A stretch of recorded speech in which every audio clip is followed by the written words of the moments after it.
প্রথমে যে দুটো থার্মোমিটার ঢোকাবো আমি ওপরেরটাতে আর নিচের চেম্বারটাতে, সেই দুটো থার্মোমিটারের মধ্যে চেক করতে হবে কোনো ইনিশিয়াল এরার্স আছে কিনা, মানে দুটো থার্মোমিটারই সেম টেম্পারেচার দেখাচ্ছে কিনা সেটাকে চেক করব। চেক করার পরে এটার মধ্যে জল ভরে স্টিম হতে দেবো হিট চালিয়ে।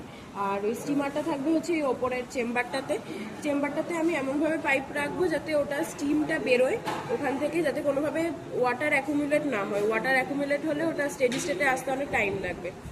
ওটার তলায় একটা ব্যাড কন্ডাক্টরের শিট আছে, আর তার তলায় একটা ডিস্ক আছে।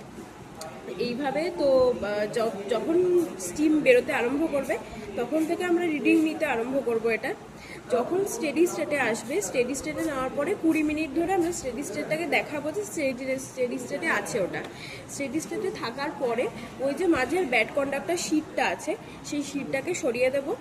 ওই যে ওপরে চেম্বারটা আর নিচের ডিস্কটা ডিরেক্ট কন্ট্যাক্টে থাকবে, থেকে যখন ওটার টেম্পারেচার 10 ডিগ্রিজ বেড়ে যাবে তখন ওপরের চেম্বারটাকে আমরা সরিয়ে দেবো। সেখান থেকে আমরা ভ্যালু নিতে শুরু করব, একদম কম, মানে নিচেরটার ভ্যালু নেব। হ্যাঁ, নিচের যে মানে নিচের ডিস্কের থার্মোমিটারের রিডিংটা তখন থেকে নিতে আরম্ভ করব। মানে 10 ডিগ্রি বেড়ে যাওয়ার পর থেকে চেম্বারটাকে তুলে দেওয়ার পরে নিচের ডিস্কটার রিডিংগুলো নিতে থাকবো।